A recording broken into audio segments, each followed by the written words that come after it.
It started with a mistake, a rainy night, a wrong car, and a woman who had forgotten how to be soft. He was a single dad with nothing to offer but decency. She was a CEO with everything except peace. Neither of them was looking for love, and yet a spilled coffee, a child's drawing, and one cracked open heart changed everything. This is not a fairy tale. It's the kind of story that reminds us sometimes family isn't something you're born into. It's something you choose moment by moment with love. Stay with us. This one might just restore your faith in what's possible. Single dad helped a drunk woman into the wrong car.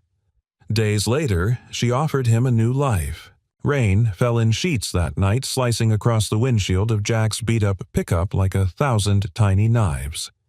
Neon lights bled across the wet pavement in distorted ribbons, painting the city in reds and purples and blues that looked nothing like hope. Jack slammed the cargo bay shut. His hoodie was soaked, shoulders hunched, hands calloused and cracked from a triple shift. 3 more deliveries to go. He glanced at his watch, 9:42 p.m. Ellie was waiting, probably still clutching that lunchbox she insisted on using as a dinner tray. He climbed into the truck, turned the ignition, and twisted the heater dial until it coughed to life. Just as he reached for the gear shift, someone knocked on the passenger window hard. A woman, drenched. Her trench coat clung to her frame like a second skin hair plastered to her face in tangled waves. Her eyes, smoky sharp or just smudged mascara, were wide and frantic. She leaned in breath, fogging the glass. Jack rolled the window down halfway. "You all right, ma'am?" She blinked at him, blinking through rain or tears. It was hard to tell. "Aren't you my ride?" He frowned. "No, I'm not with any service." She looked around, dazed. Her voice cracked. "My phone died.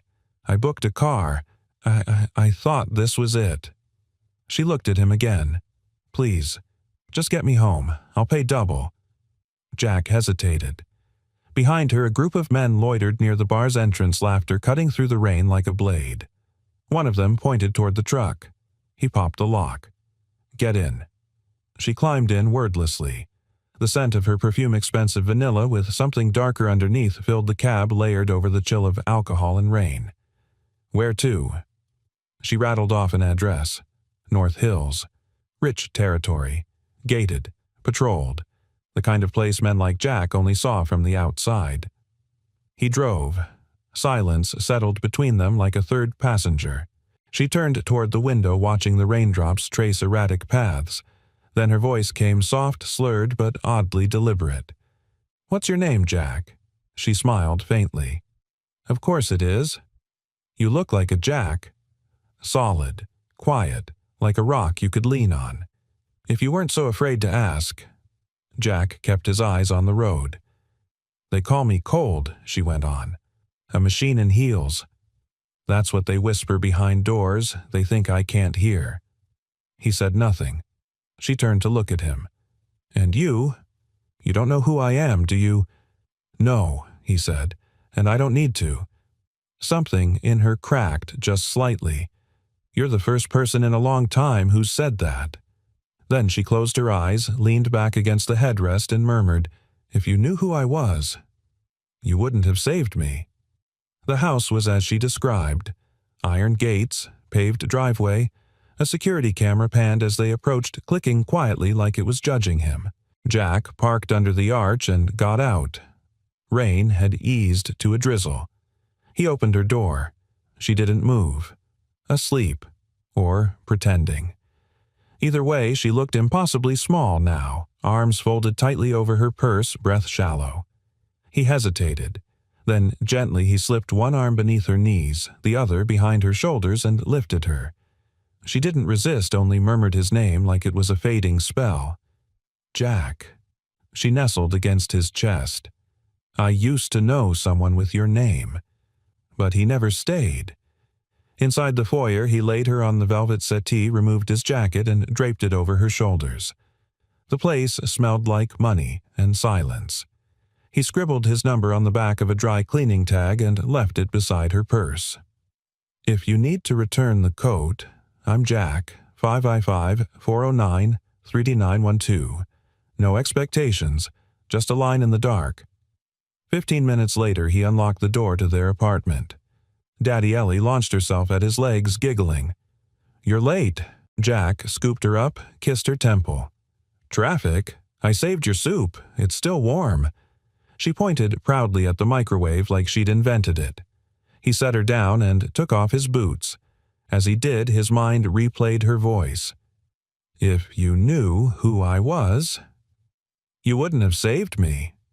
He sat down beside Ellie at their little fold-out table. She poured soup into his chipped bowl, humming a tune from kindergarten. "Daddy, yeah, pumpkin. You'd never leave me, right?" He smiled. Not because it was easy, but because she needed it. Never. Not for anything in the world. And as he looked at her barefoot, beaming soup-stained, he knew one thing for certain. He didn't need to know who that woman was. He only needed to know who he was. And that had always been enough. The morning sun was filtered through gray clouds, bathing Chicago in a light that was neither warm nor cold, just tired. Jack had just finished unloading crates at the back of the bakery when his phone buzzed. Unknown number. One text. "About last night. Thank you. I'd like to return your coat. Lunch, my treat. V." He stared at the screen. The message was polite, even distant, but something in it lingered.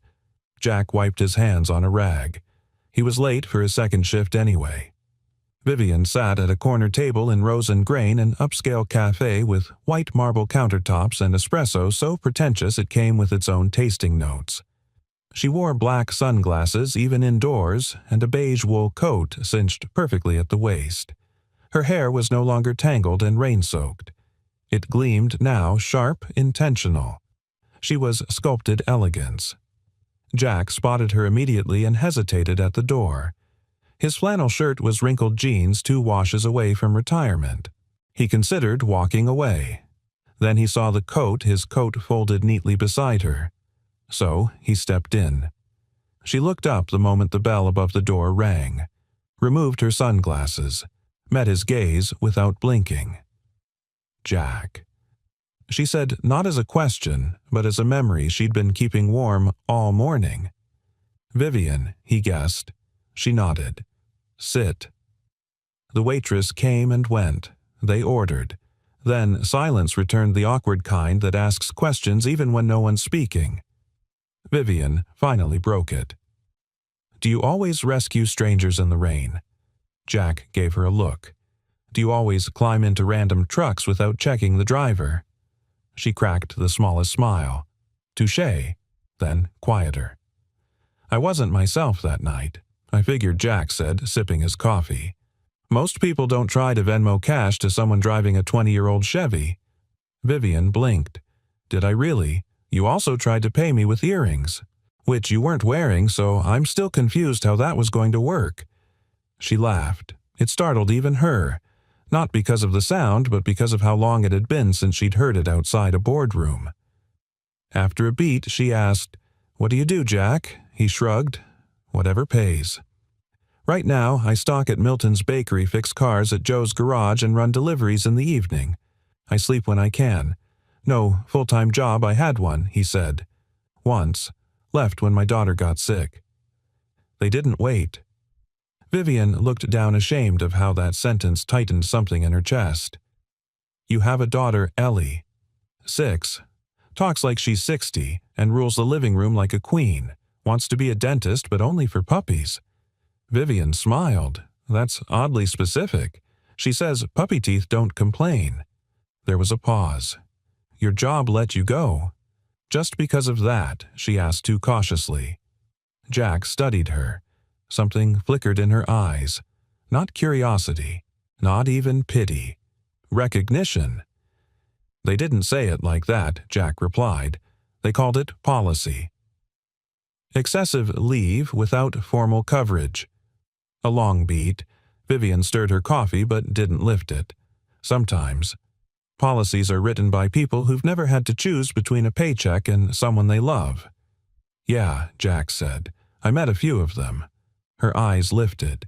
He wasn't accusing, just observing. And somehow that cut deeper. She cleared her throat. I was raised around men who believed compassion was a luxury, not an asset. Sounds exhausting. Worse, it's contagious. Jack tilted his head. So, what broke the spell? You, she said simply. He blinked. Me. You didn't ask who I was. You didn't need to know. You just helped. Jack leaned back. Didn't realize that was so revolutionary. She smiled, but it didn't reach her eyes. You'd be surprised.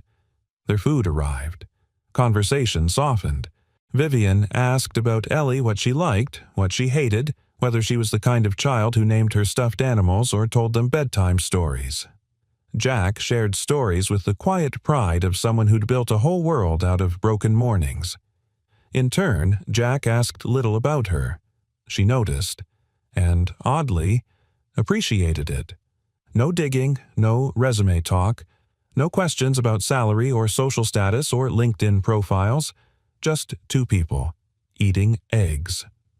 As they stood to leave, she handed him the coat freshly dry-cleaned, carefully folded. I fixed the tear at the sleeve, she said. I assumed it mattered. It does, Jack nodded. Thanks. She hesitated, then extended a hand. He took it. Something lingered in the touch. Something unsaid. Vivian leaned in. There's a gala next week. I have to go. Dress up. Smile at men who call me Viv, like they earned it. Jack raised an eyebrow. Sounds awful. It is. She paused. Would you come with me? Jack blinked. Me, you rescued me in the rain, she said. I figure that makes you qualified. For what? She smiled.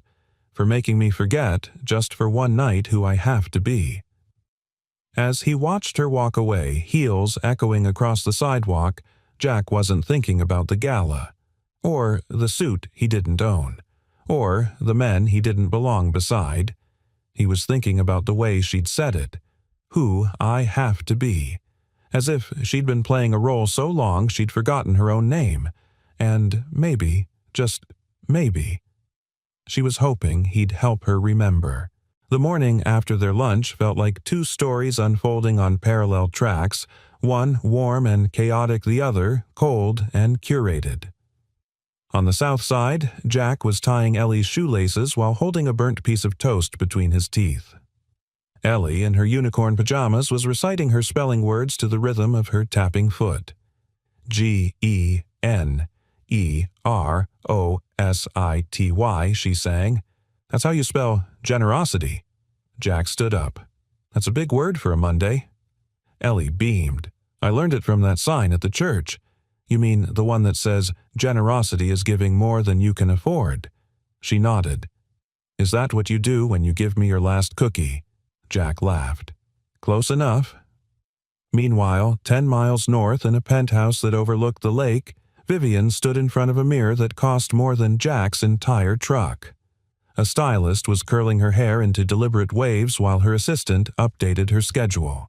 You've got back-to-back board calls, lunch with the city planner, and prep with PR for the gala, the assistant said. Oh, and the foundation wants to know if you'll finally give them a quote. Tell them no comment, Vivian replied, eyes locked on her own reflection. Her makeup was flawless, but her smile still missing. Back in the truck, Jack was driving Ellie to school.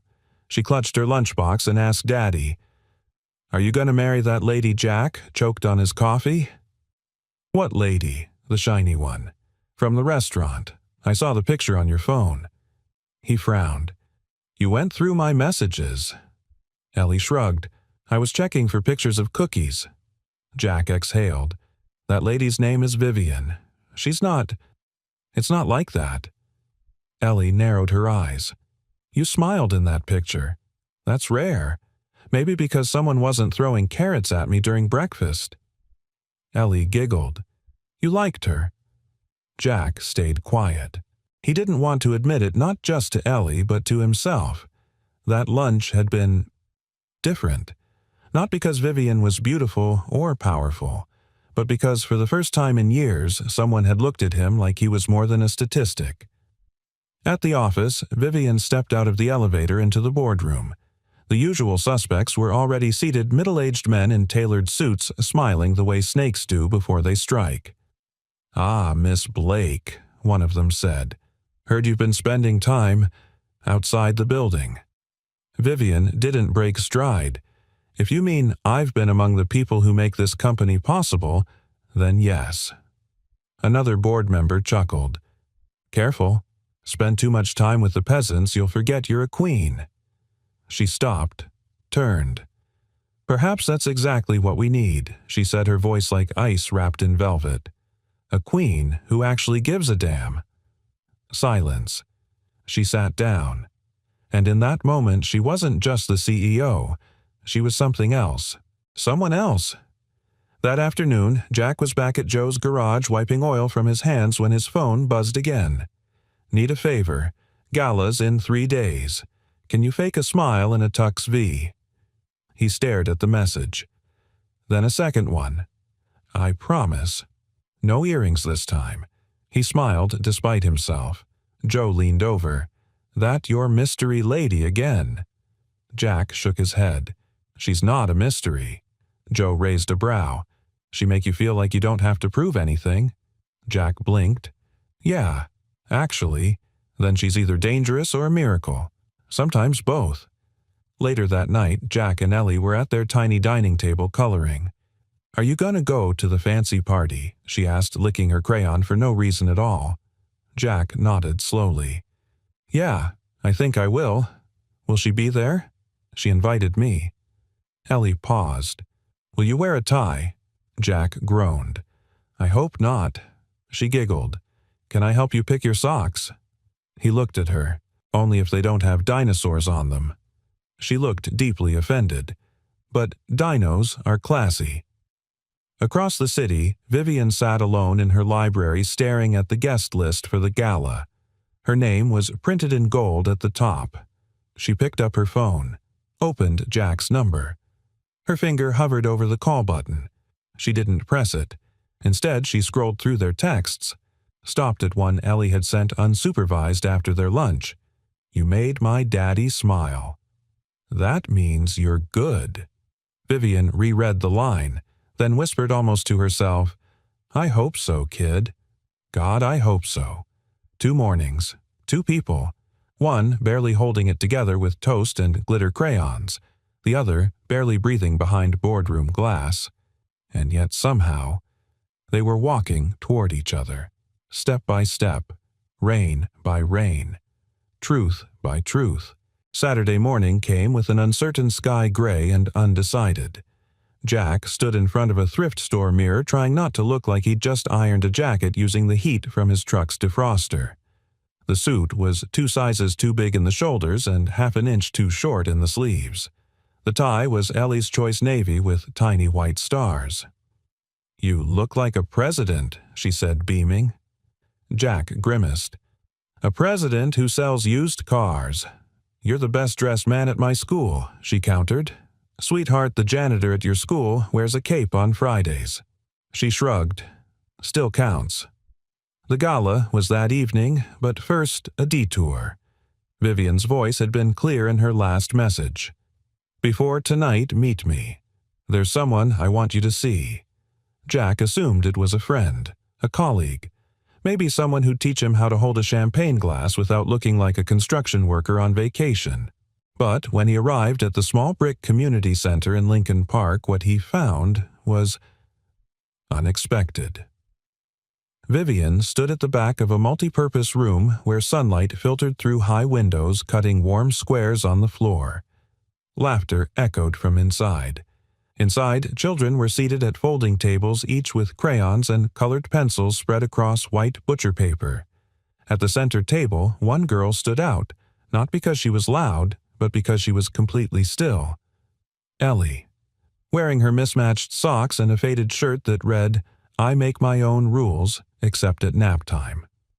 She was talking to a woman, Vivian, without a trace of awkwardness. "She likes the unicorn markers," Vivian said as Jack stepped beside her.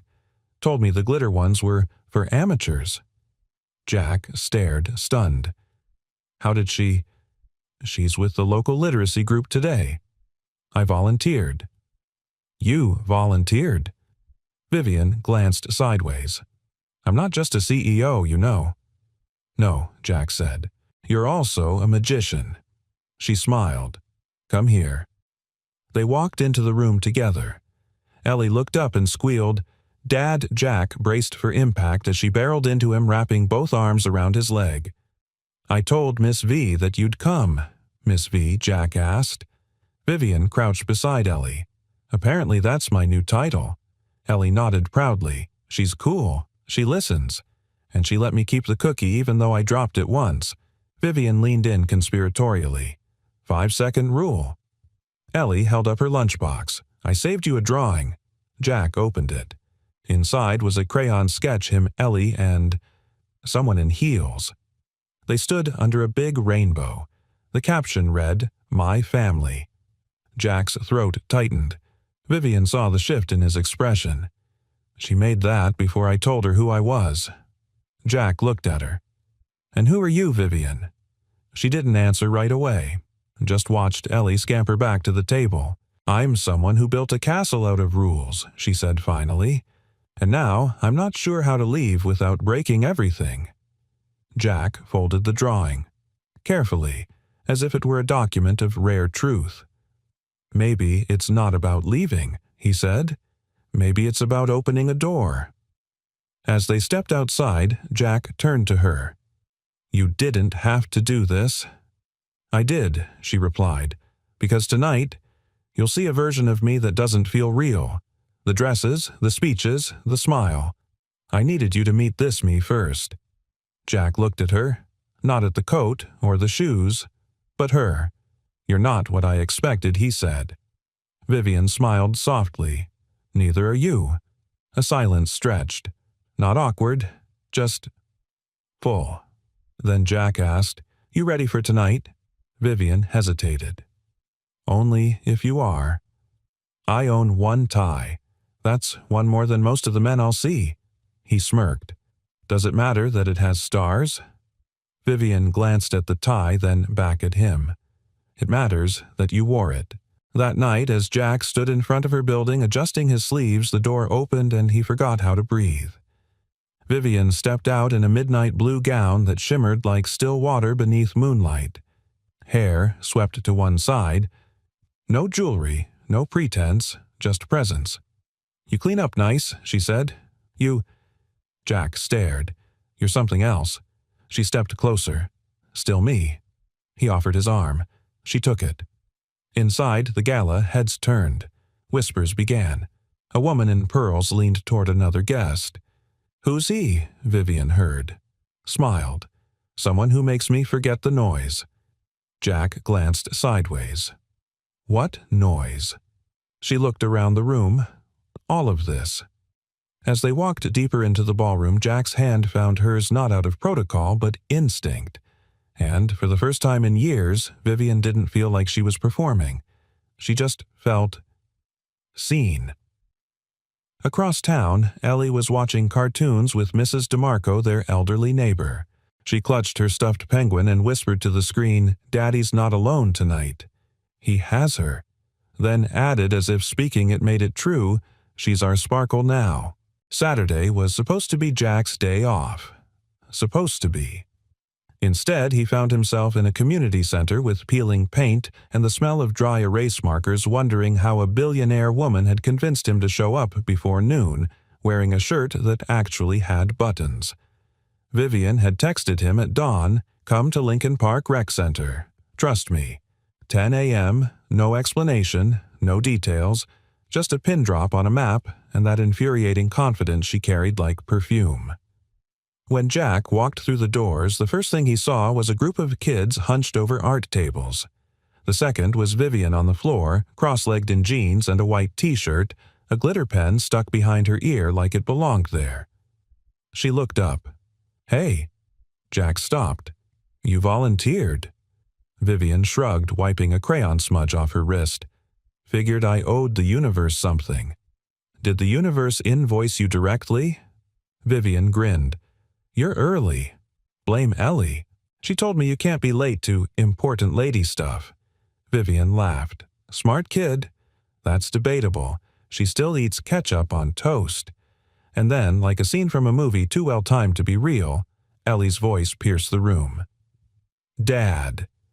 She sprinted from the far table, arms-wide hair bouncing in a frizzy ponytail, cheeks flushed with joy. She wore a lopsided paper crown that read Miss Unicorn Queen. Jack crouched just in time to catch her midair. "You came," she squealed. "I told Miss V. You would, Miss V." Jack raised an eyebrow at Vivian. Vivian gave a half smile. "I've been promoted. Does it pay better?" "No," Ellie chimed in, "but it comes with cookies." Vivian winked. She negotiated hard. Ellie reached into her lunchbox and pulled out a folded piece of paper. "I made you something," she whispered as if handing him state secrets. Jack unfolded it slowly. 3 stick figures stood under a crooked rainbow. One tall one, small one with long black hair and high heels. Above them, in giant uneven letters, "My Family." His throat tightened. The world fell a little quieter. Vivian saw the way he stared at the drawing. "She made that this morning," she said gently. "Before she even knew you were coming." Jack blinked, still looking at the paper. "She put you in it?" Vivian nodded. She said I made her laugh. Twice. That was apparently the requirement. Ellie tugged his sleeve. "Daddy, Miss V helped me draw the heels. I didn't know how to do them." Jack smiled. "They look expensive." Vivian looked mock-offended. "They're classic." "You sound like her now," Ellie added proudly. Jack looked at her. "Like Miss V?" Ellie nodded. "Smart, fancy, and a little tired in the eyes." Vivian stifled a laugh. "Well, damn. She's observant." "She's 6, Jack said, "but she's been 60 since birth." As the morning wound down, kids filed out with construction paper and sugar highs. Vivian stayed behind, helping Ellie wipe glue off her fingers. "She's really something," Vivian said, watching Ellie chase a glitter pen across the floor. "She saved me," Jack replied. Vivian looked up. From what he shrugged. From becoming someone who stopped trying. A long pause. "You ever feel like you've been running so long?" Jack added, "You forgot what stillness feels like." Vivian's voice came low. "Yes, every single day." Their eyes met. Not romantically, not theatrically, just honestly. Outside, the sun had finally broken through. The parking lot shimmered in patches of light and puddles. Jack held the drawing in one hand, keys in the other. Vivian walked beside him. "She loves you," Jack said. "She loves who she thinks I am." Maybe he said. "Or maybe she sees what you're scared to show." Vivian exhaled. "Kids are dangerous like that." Jack smirked. "So are grown-ups who listen." They stopped beside his truck. Vivian leaned against the passenger door. "There's something I should say before tonight." Jack turned cautious. "Okay," but she paused, looked down at her shoes. Instead, she said, "That tie, you should wear the one with stars." He raised an eyebrow. "You remember that? It made you look hopeful. Like you still believed in good things." "I do," he said quietly, "but only because Ellie does." Vivian nodded. "Then bring that with you tonight." Before he got in, he turned to her one last time. "Vivian." She met his eyes. "If you ever want to stop running," he said, "Ellie and I were not much, but we don't move fast, and we're not going anywhere." Vivian swallowed, blinked too slowly. Then, with a voice soft as worn silk, "That might be the first offer I've gotten. That didn't ask me to prove I was worth it." As he drove away, Ellie in the back seat humming a song about gummy bears and galaxies. Jack glanced once in the rearview mirror. Vivian was still standing there, arms folded, wind in her hair, smiling in a way that wasn't for anyone but herself. The ballroom shimmered in gold and silver, but Vivian felt like glass clear on the outside, cracking from within. Guests mingled beneath chandeliers that sparkled like constellations, laughter bubbling up in curated tones. Everyone here wore masks, even without costume. Vivian had perfected hers years ago, but tonight, for the first time in a decade, she wasn't performing for a crowd. She was watching a man across the room, and he was watching her.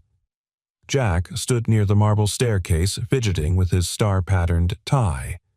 The borrowed tux fit surprisingly well, but what stood out wasn't the cut of the jacket or the polished shoes. It was how unshakably present he looked, as if nothing here could alter who he was. Not the wealth, not the whispers, not even her.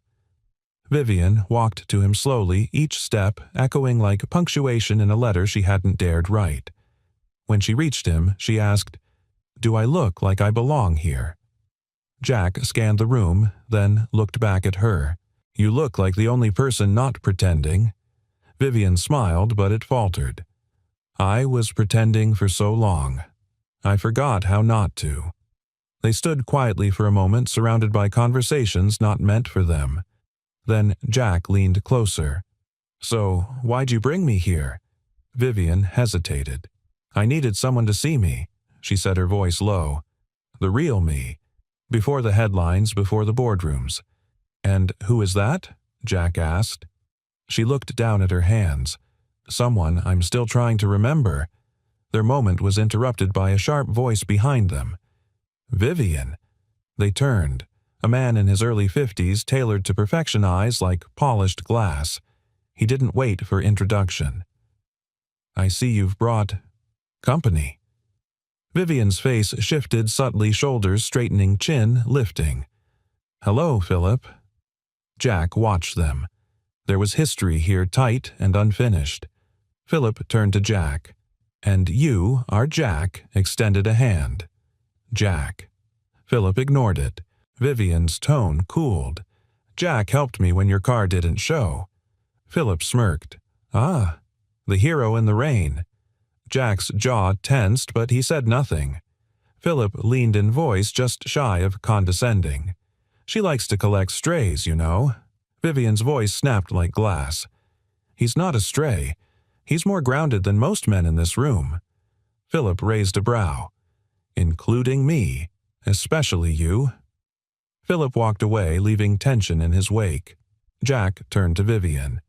"Friend of yours, ex-fiancé," she said without looking at him. Jack blinked. "Ah." "I called off the engagement a month before the wedding. He didn't take it well." "What happened?"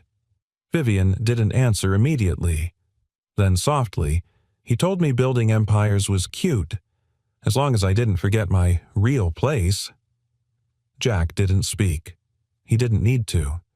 She went on, her voice steady but dim. "I was 28, newly named CEO, and in love with the idea of being loved. Turns out, he just wanted a trophy with a pulse." Jack met her eyes. "You deserve more than that." Vivian blinked, and for a moment her armor cracked. "Don't say that if you don't mean it," she whispered. "I don't say anything I don't mean," Jack said. "And I don't care how many zeros are in your account. I care that you show up when a 6-year-old offers you half a soggy cookie." That made her laugh. Genuinely. "Ellie thinks you're magic," he added, "and she doesn't say that lightly." Vivian smiled, but something in her gaze shifted, as if she wanted to say more, needed to, but couldn't. Later that night, after the speeches and staged toasts, they stepped onto the terrace overlooking the city skyline. It was quiet there, just the two of them in a world of unspoken things between them. Vivian held a flute of champagne she hadn't touched. Jack leaned against the railing. "You okay?" She didn't answer. Instead, she asked, "Do you believe people can really change?" Jack took a breath. "I think people don't change because they're told not to, because they're punished for growing." Vivian turned to him. "I'm scared, Jack." "Of what?" "That if you see all of me, the real me, you'll leave." Jack stepped closer. "You think I haven't seen enough already," he said. "Vivian, I watched you crawl into a truck with mascara down your face, and I stayed. I watched you eat a glue-covered cookie with my daughter, and I stayed. You think a gala and a ghost from your past is going to change that?" Her voice cracked. "I'm not used to being stayed for." Jack touched her hand gently. "Then get used to it." Inside, the music played on. But on the terrace the silence said everything. Vivian whispered, "There's something I haven't told you." Jack waited. She didn't continue. Not yet. Instead, she leaned her head against his shoulder. Just for a moment. And Jack, battle-scarred. Exhausted, cautious. Jack closed his eyes and let her rest there, because sometimes love doesn't announce itself with fireworks. Sometimes it's just two people not running away. Back in the apartment later that night, Jack carried a sleeping Ellie from the car. She stirred, eyes fluttering. Did she come too? "Not tonight," Jack whispered. "But soon." Ellie yawned. "She's nice, but her eyes are sad." Jack kissed her forehead. "Maybe that's why we like her." Vivian sat on her bed, barefoot, hair undone. She opened her phone, scrolled to Jack's name, typed, "There's something you deserve to know. About me, about my past, and why I'm scared to let you all the way in." But she didn't press send. Not yet. Instead, she whispered to the empty room, "Please stay." Monday morning brought its usual rituals, burnt toast, half-buttoned shirts, and Ellie refusing to wear socks because they didn't match her mood. Jack had just dropped her off at school when he found the envelope. It was wedged under his windshield wiper, sealed in ivory paper with his name printed in delicate, serifed letters. Jack M. Carter. No return address, no stamp. He opened it carefully, fingers already tightening as if expecting trouble. Inside was a single card. "You deserve to know the whole story. Please come tonight. I owe you truth. V." Below the note was an address in Lincoln Park, not her penthouse, somewhere else. That evening, Jack stood in front of a brownstone townhome wrapped in ivy and silence. He double-checked the address. This was no gala, no champagne-smiled affair. This was something else entirely. The door opened before he knocked.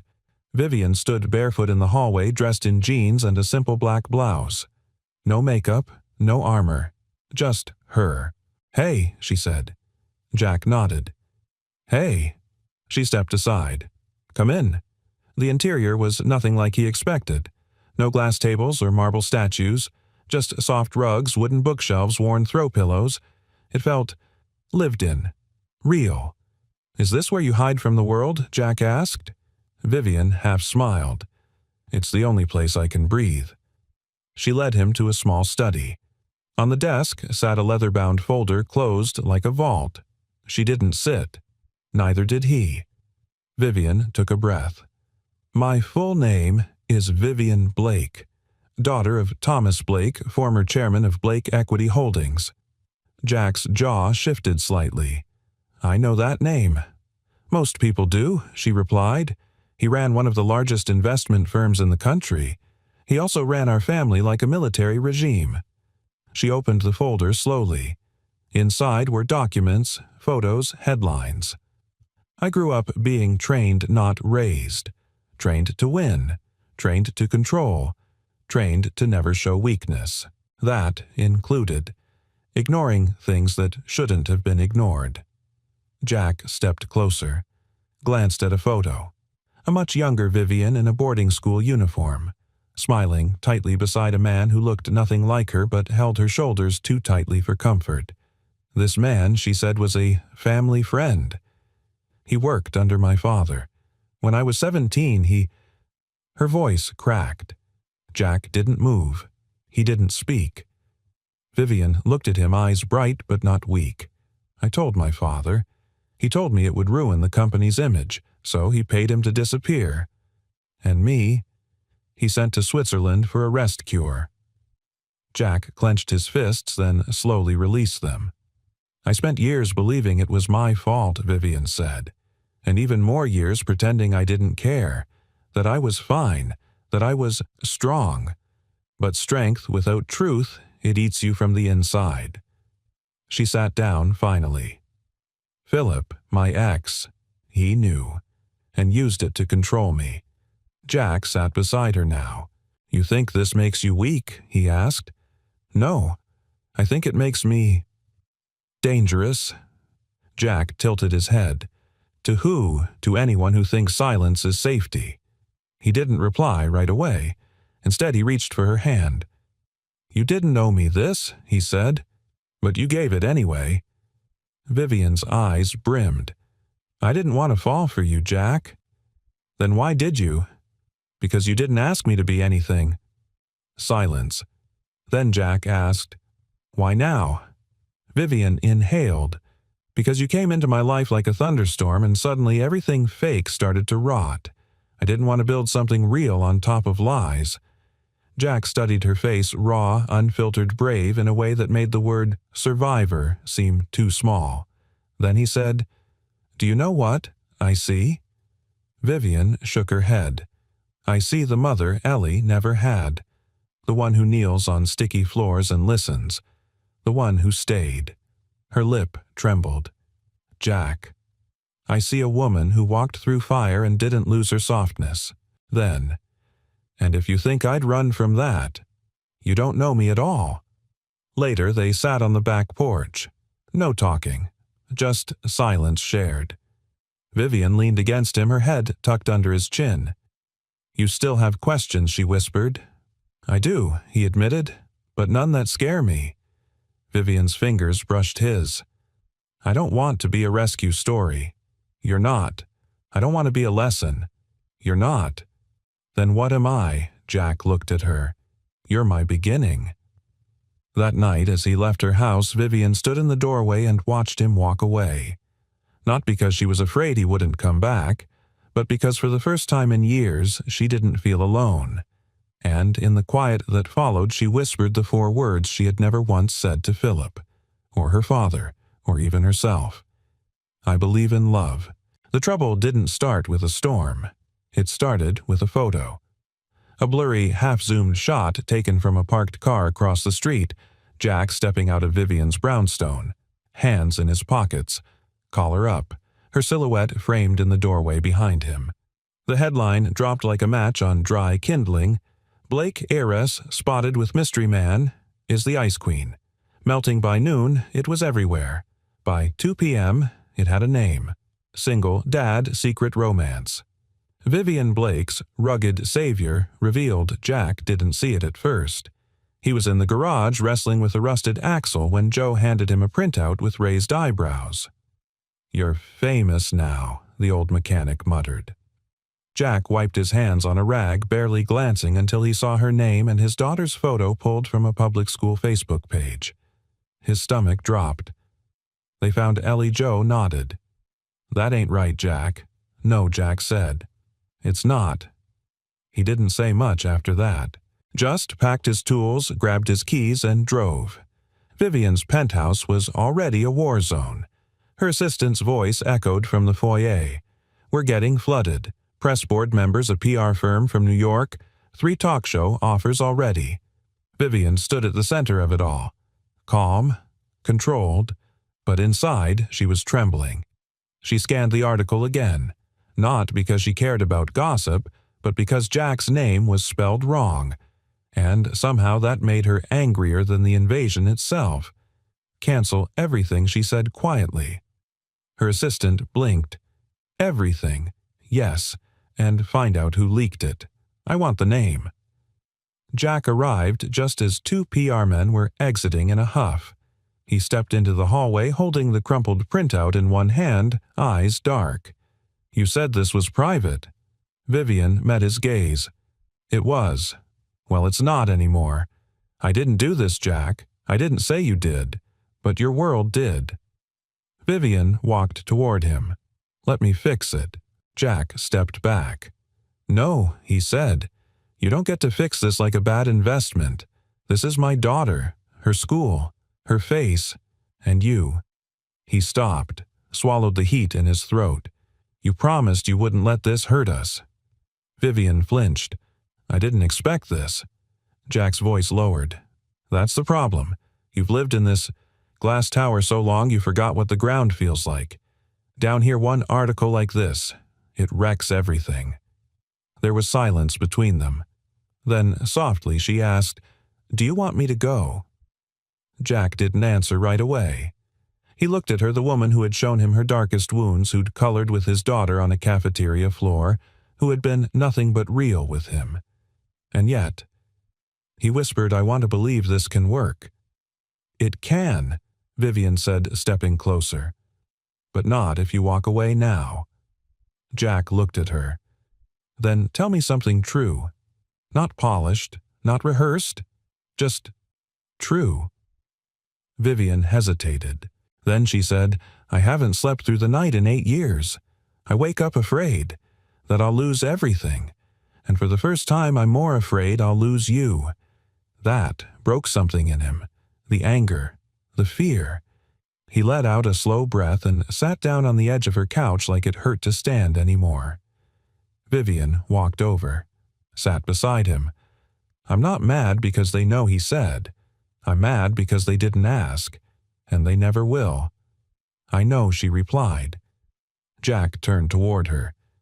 "Do you really want this us because it won't be quiet or safe?" Vivian met his eyes. "I want messy. I want real. I want your burnt toast and Ellie's bedtime stories. I want all of it."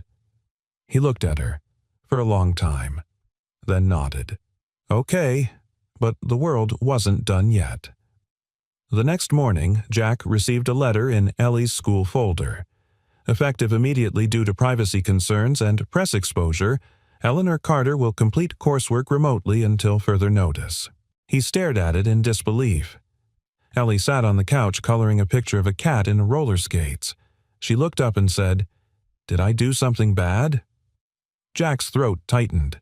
"No, sweetheart, grown-ups did." That night he called Vivian, told her everything. She was silent for a full 10 seconds. Then, "We fix this. Together."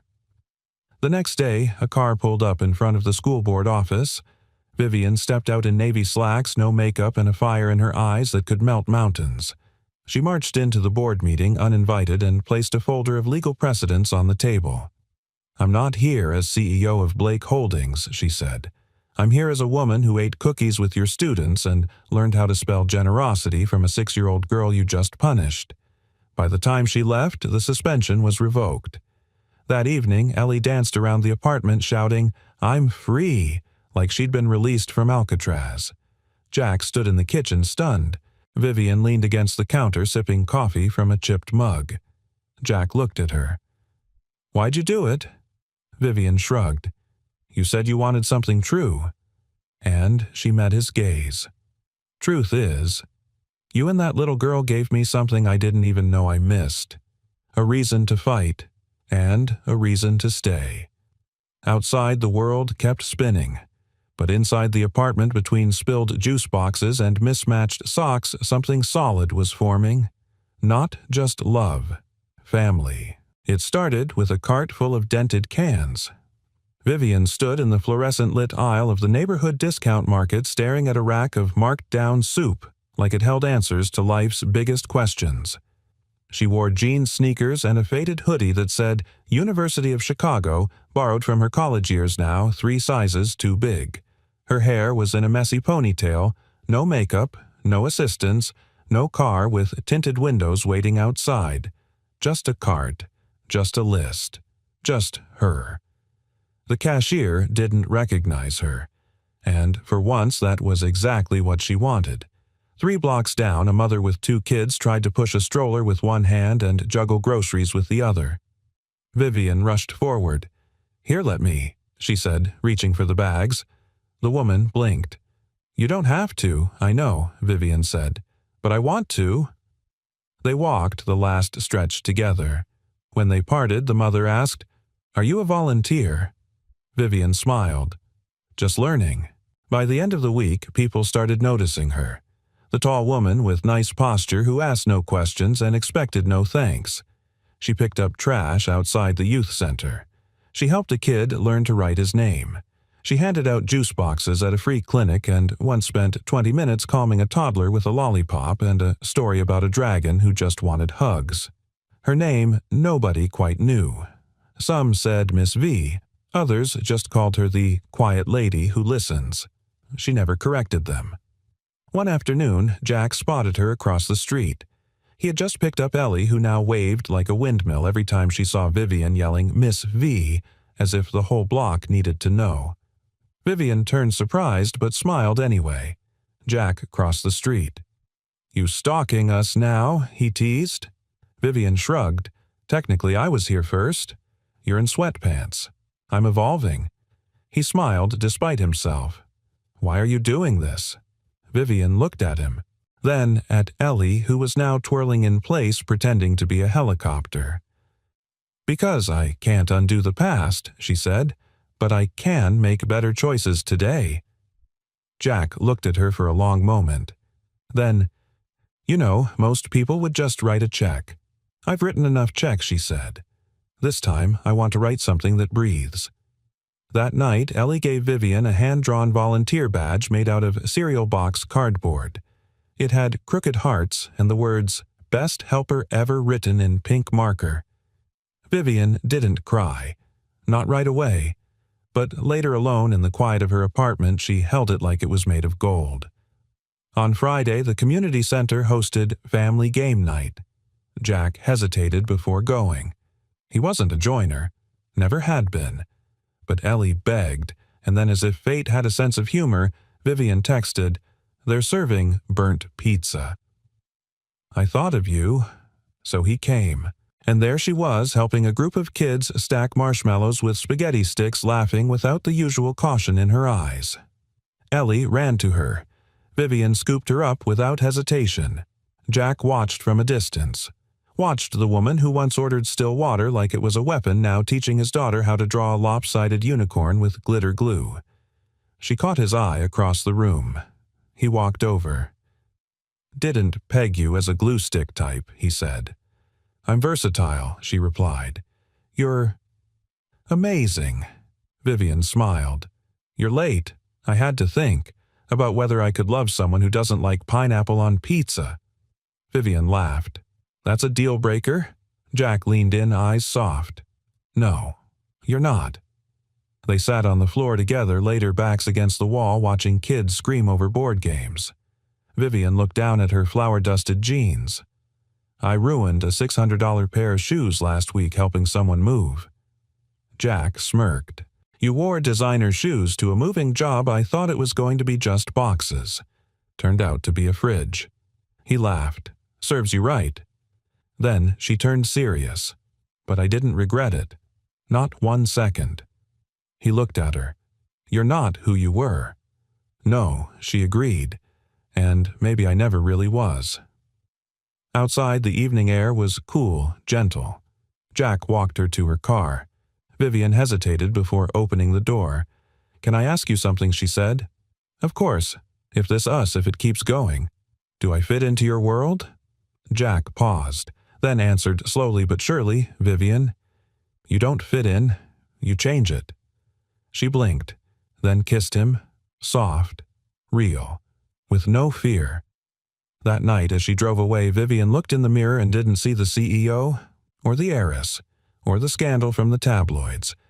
She saw a woman with glue on her fingers and love in her eyes, and she thought, maybe this is who I was always meant to be.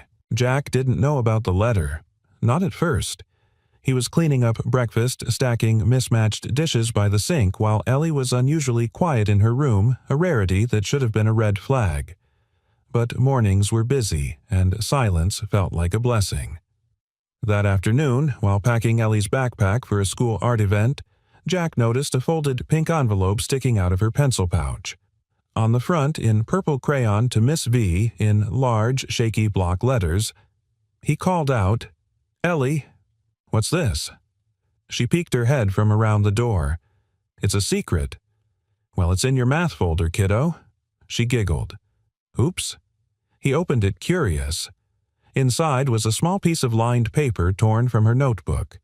The handwriting was uneven, words spelled wrong, but the heart in it immaculate. "Dear Miss V, thank you for helping my daddy. He looks at you like warm pancakes. That means happy. I want you to be in our family. You can have my extra toothbrush. Love, Ellie, but you can call me your Ellie if you want. P.S. I drawed us. You're the one with the sparkles." Attached was a drawing 3 stick figures holding hands. One tall with a blue shirt, Jack one small with a giant smile, Ellie, and one with a crown made of stars. Vivian. Jack stared at it for a long time, then whispered, "Oh, kid." That night he gave it to Vivian in the most understated way possible, a folded napkin over coffee. They were sitting on his tiny balcony legs brushing under the small table, both pretending they didn't notice. "What's this?" she asked, something that broke me in the best way Jack said. Vivian opened the envelope and stopped breathing.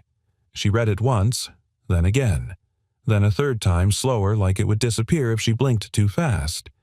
Jack didn't say anything. He just watched as her fingers curled around the paper like it was glass. And then he saw it. A single tear sliding down her cheek. She didn't wipe it away. Didn't hide. "Jack," she whispered, "I don't know how to hold this." "You don't have to," he said softly. "It holds you." Vivian pressed the letter to her chest. "No one's ever written me something like this. Not my father. Not anyone I dated. Not even my therapist." Jack chuckled. "Ellie doesn't charge per hour." She let out a shaky laugh. Then, more serious, "You know what scares me the most? What that I don't deserve her. Or you." Jack leaned forward. "Vivian, my daughter sees sparkles when she looks at you. That's not something you earn. That's just who you are." Vivian turned her gaze to the sky. "I used to think love was a contract," she murmured. "Negotiated, managed, controlled. But Ellie just gives it." "She doesn't know another way," Jack said. "And maybe that's what makes her smarter than all of us." Later that evening, Jack tucked Ellie into bed. She looked up sleepily. "Did Miss V like it?" "She cried," he said. Ellie's eyes widened. "Did I do something bad?" "No," Jack smiled. "You did something beautiful." Ellie yawned. "Do you think she'll stay?" Jack paused. "I think he said slowly that you reminded her she has a reason to." 2 days later, Vivian showed up at the apartment early in the morning unannounced. She wore no makeup. Her hair was barely brushed, but she held a large paper bag filled with banana muffins, juice boxes, and a small box wrapped in silver paper. Jack raised an eyebrow. "Bribery strategy." She smirked. Ellie came bounding into the room. Miss V. Vivian knelt arms wide. Ellie ran straight into them like a comet of joy. "I made you something back," Vivian said, pulling out the silver-wrapped box. Ellie unwrapped it with wide eyes. Inside was a handmade bracelet, tiny beads carefully arranged. Each bead had a letter, F-A-M-I-L-Y. Vivian smiled, her voice just a whisper. "Now I have one too." Ellie hugged her so hard she nearly knocked them both over.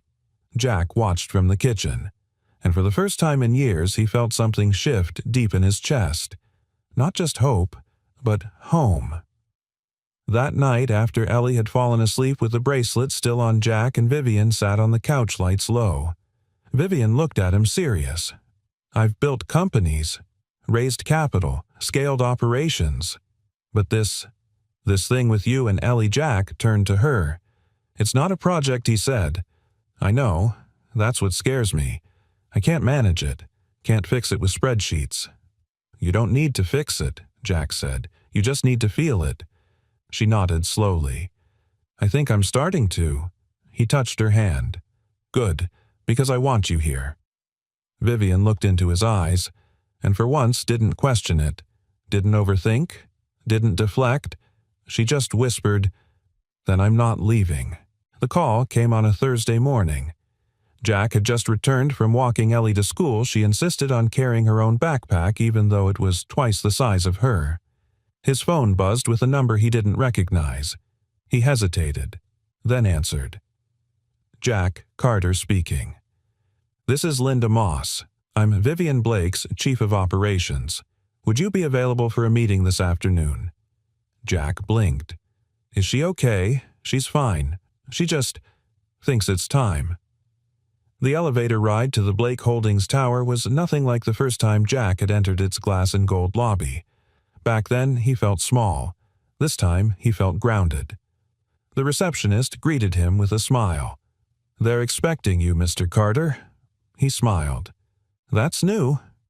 Vivian stood at the head of a sleek conference table. No board members, no suits, just her in a slate-gray dress and bare feet. Jack raised an eyebrow. "You wore heels to the soup kitchen, but not to this." Vivian smirked, trying something radical. Comfort. He sat across from her. So he said, "You called me into the belly of the beast." Should I be worried? Vivian slid a folder across the table, inside an offer letter. High ranking, handsome salary, full benefits, project lead of a new community initiative under Blake Holdings. He read it, twice, then looked up. "You want me to work for you?" "I want you to work with me," she said. "Help lead a department that invests directly into neighborhoods like yours. Housing, education, small business programs. You've lived it. You understand it. I trust you to build it." Jack exhaled slowly. "This is real," he said. "Very," she replied. "But it's not what I want." Vivian's smile faltered. "Oh," he leaned forward. "What I want is not to be your employee. Jack, I want to be your partner. Not just in this, in everything." Vivian froze. He kept going. Calm, steady. "I want to build something that lasts. Not because we're trying to prove anything to anyone, but because we know what it feels like to lose, to be left to rebuild from dust. You've taught me that strength can look like vulnerability, and I've seen what kind of woman you are when no one's watching." Vivian swallowed. "What are you saying?" "I'm saying don't give me a job," Jack said. "Build a life with me." Silence. The kind of silence that makes your pulse louder than the traffic 10 stories below. Then Vivian did something she hadn't done in years. She stood up and walked out of the room without a word. Jack sat there stunned. But before he could move, the door opened again. Vivian came back in this time with a velvet box in her hand. "I bought this 2 weeks ago," she said. "Had no idea when or if I'd use it. But I knew one thing: if I ever found someone who made me feel safe in the quiet, I wasn't going to let him go." She opened the box. Inside, a delicate silver key on a chain. "It's not a ring," she said. "It's a key." Jack frowned. "To what?" Vivian stepped closer. "To the house I bought last week. 3 bedrooms, backyard, near Ellie's school. It's not a palace, but it's a place that smells like pancakes and hope, and I'd like you to help fill it." Jack took the key. His voice was thick. "So, this is your offer?" Vivian smiled. "Yes, but only if I get a counteroffer." He grinned. "Done." They sealed it with a kiss. No fireworks, no music. Just 2 people choosing each other in the middle of an office too grand for their kind of love. Later that night, Jack told Ellie. She was brushing her teeth with the seriousness of a dentist when he knelt beside her. "Hey, Munchkin." She said, foam bubbling at the corners of her mouth. "You remember how you said you wanted Miss V to be part of our family?" She nodded, mouth still full. "Well, she's going to be. Officially." Ellie spit, wiped her mouth, and said, "Does that mean I get to have 2 bedtime stories every night?" Jack laughed. "You're aiming high. She's sparkly. Her stories have dragons." "We'll negotiate," Jack said. "But yes, she's staying." Ellie threw her arms around his neck and whispered, "I knew she would." That weekend, they moved into the new house together. No moving truck, just a beat-up pickup, a dozen boxes, and too many mismatched mugs. Vivian insisted on carrying her own boxes. Jack insisted on unpacking the kitchen first. Ellie insisted they eat ice cream for dinner. All 3 demands were met. That night, as they sat on the porch watching the sky turn orange, Jack reached for her hand. "You still scared?" he asked. Vivian leaned her head on his shoulder. "Yes," she said, "but it's a different kind of scared." "How so?" She looked up at him. "I'm not afraid of being alone anymore. I'm afraid of how good this feels. Like, maybe I was always meant to find you. And now I don't want to lose it." Jack pulled her close. "Then let's not lose it." They didn't say much after that. They didn't need to, because sometimes the most powerful offers aren't contracts or promises. They're keys to homes, to hearts, to futures that finally feel like forever. The first morning in the new house wasn't perfect. The faucet in the kitchen sputtered like it was learning to speak. Ellie spilled cereal all over the floor. The smoke alarm went off when Jack tried to make toast. But none of them cared, because the air smelled like new beginnings and the walls, still half-painted, already echoed with laughter. Vivian sat on the floor in her pajama pants, holding a half-burned piece of toast and grinning like a child. "We might need to hire a plumber," Jack shrugged, "or just keep the window open. When it floods, the ducks can swim in." Ellie shouted from the hallway, "Can we get a duck?" Vivian laughed. "Let's start with a working sink." They planted a tree in the backyard that afternoon. A small one, fragile, its roots barely spread. Vivian knelt beside Ellie, handing her a tiny shovel. "You know what this is for?" Ellie nodded solemnly. "So, it grows up with us." Jack blinked at the sudden sting in his eyes. Vivian looked at him over the mound of earth dirt on her cheek and whispered, "We're building it." A week later, they hosted their first Sunday dinner. The table was too small. The chairs didn't match. Jack overcooked the chicken. But neighbors came. The single mom from 2 doors down, Mr. Grant from the garage, 2 kids Ellie met at the library. Vivian greeted each one at the door. No designer dress, no rehearsed charm, just open arms and a real smile. Ellie ran from person to person like a tiny hostess. Jack stood back watching them both, holding a tray of slightly charred garlic bread. Joe, the old mechanic, nudged him. "You good kid." Jack nodded. "Yeah." Joe looked at Vivian, laughing in the kitchen. "She's the one, she's home," Jack said simply. That night, after the last guest left and Ellie fell asleep with chocolate on her nose, Jack found Vivian on the porch. She was barefoot, wrapped in one of his flannel shirts, sipping cold tea and watching the stars. "Full house," he said. Vivian smiled. "Full heart." He sat beside her. She leaned in. "I used to think love had to look perfect, that it wore gowns and spoke in quiet, controlled sentences." And now Jack asked. She looked at him. "Now I know it's a burned dinner, a girl with sticky hands, and a man who holds you even when you're a mess."